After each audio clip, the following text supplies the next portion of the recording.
കറുത്തിട്ട് നല്ല കരിവാളിച്ചിരിക്കുന്ന ചുണ്ടുകളെ നമുക്ക് വളരെ പെട്ടെന്ന് തന്നെ ഒന്ന് ചുവപ്പിച്ചെടുത്താലോ? അതും നാച്ചുറലായിട്ടുള്ള രണ്ട് ഇൻഗ്രീഡിയൻസ് വെച്ചിട്ട്.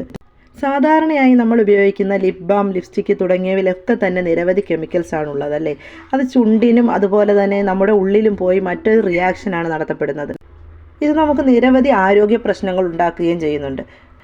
എന്നാൽ ഈ ഒരു ലിപ് ബാം ഉപയോഗിക്കുന്നത് കൊണ്ട് നമുക്ക് യാതൊരുവിധ ആരോഗ്യ പ്രശ്നങ്ങളൊന്നും തന്നെ ഉണ്ടാകുന്നില്ല.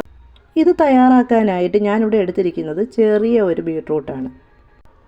ഇതൊന്ന് നല്ലതായ രീതിയിൽ തൊലിയൊക്കെ കളഞ്ഞൊന്ന് കഴുകി വൃത്തിയാക്കി ചെറുതായിട്ടൊന്ന് സ്ലൈസ് ചെയ്തെടുക്കണം. ഇതാ ബീട്രൂട്ട് മുഴുവൻ ഞാൻ ചോപ്പ് ചെയ്തെടുത്തിട്ടുണ്ട്.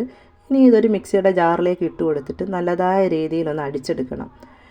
അടിച്ചെടുക്കുമ്പോൾ നമ്മൾ പ്രത്യേകം ശ്രദ്ധിക്കണം, ഒരു തുള്ളി വെള്ളം പോലും ഇതിന് ആവശ്യമായിട്ടില്ല. വെള്ളമൊന്നുമില്ലാതെ തന്നെ നല്ലതായ രീതിയിൽ അരച്ചെടുത്ത് ഒന്ന് അരിച്ചെടുക്കണം. ഇതിൻ്റെ ഒരു നീര് മാത്രമാണ് നമുക്ക് ആവശ്യമായിട്ടുള്ളത്. നല്ലതായ രീതിയിലൊന്ന് പിഴിഞ്ഞെടുക്കുക. ഇതിൻ്റെ കൊന്തൊന്നും നമുക്ക് ആവശ്യമായിട്ടില്ല. ഞാൻ അടിച്ചെടുത്തപ്പോൾ ഇത്രയും നീരാണ് എനിക്ക് കിട്ടിയിട്ടുള്ളത്. ഇത് ഒറിജിനൽ നീര് മാത്രമാണ്, വെള്ളമൊന്നും ചേർത്തിട്ടേയില്ല. അപ്പോൾ തന്നെ നല്ലൊരു കളറും ഒക്കെ തന്നെ ഉണ്ട്, കണ്ടോ? ഇനി ഇത് നമുക്കൊരു ചട്ടി ചൂടാക്കി അതിലേക്കൊഴിച്ച് ഒന്ന് കുറുക്കിയെടുക്കണം. നല്ലതായ രീതിയിലൊന്ന് ഇളക്കി കുറുക്കിയെടുക്കണം.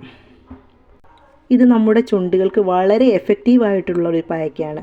ചുണ്ടിന് നല്ല ഗ്ലോ കിട്ടാനും നല്ല കളർ കിട്ടാനും ഒക്കെ വളരെ നല്ലതാണ്. അതുപോലെ തന്നെ നമ്മൾ പ്രത്യേകം ശ്രദ്ധിക്കണം, ആരോഗ്യമുള്ള ചുണ്ടിനും ചുണ്ടിൻ്റെ കളറിനും ഒക്കെ നമുക്ക് അത്യാവശ്യമായിട്ടുള്ള ഒരു ഇൻഗ്രീഡിയൻസ് ആണ് വെള്ളം.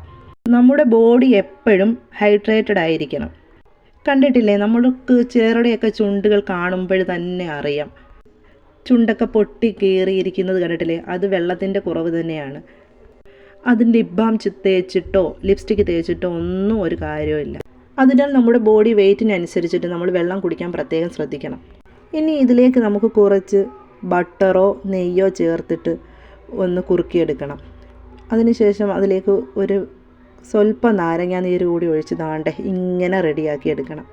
ഇതൊക്കെ കണ്ടോ, ഈ ഒരു പരുവത്തിലായിരിക്കണം നമുക്കിത് കുറുക്കി കിട്ടേണ്ടത്. കണ്ട, ഞാൻ കുപ്പിയിലാക്കി എടുത്തിട്ടുണ്ടത് ഇത്ര മാത്രമേ ഉള്ളത്. നോക്കിക്കേ, ആ ഒരു ബീട്രൂട്ട് ഒന്ന് സ്ലൈസാക്കി ഒന്ന് മിക്സിയിൽ അടിച്ച് ഒന്ന് ഇതാക്കി എടുത്തപ്പോൾ ഇത്രത്തോളമാണ് എനിക്ക് കിട്ടിയിട്ടുള്ളത്. ഇനി ഇത് നമുക്കൊന്ന് തണുത്തതിന് ശേഷം ഉപയോഗിക്കാവുന്നതാണ്. ചുണ്ടുകൾ നല്ല ഗ്ലോ ആകാനും നല്ല കളർ വയ്ക്കാനും ഒക്കെ വളരെ നല്ല. ഇടയ്ക്കിടയ്ക്ക് ഇത് തേച്ച് കൊടുക്കുന്നതുകൊണ്ട് യാതൊരു പാർശ്വഫലങ്ങളും ഇല്ല. ദാണ്ടെ ഇപ്പോൾ തണുത്തതിന് ശേഷം ഞാനിതൊന്ന് ഉപയോഗിച്ച് നോക്കുകയാണേ. ഇപ്പോൾ ഞാൻ ചുണ്ടിലൊക്കെ തേച്ച് നോക്കിയിട്ടും വളരെ നല്ലതാണ്. എന്താണ്ട് ഞാനിതിൽ നിന്ന് അല്പം എടുത്തുണ്ട്. അതിൻ്റെ ആ കളറ് തന്നെ കണ്ടോ, ഇതാ നോക്കിക്കേ, സൂപ്പർ കളർ. എന്ത് മനോഹരം. നിങ്ങൾ എന്തായാലും ഇതൊന്ന് ഉണ്ടാക്കി നോക്കണം.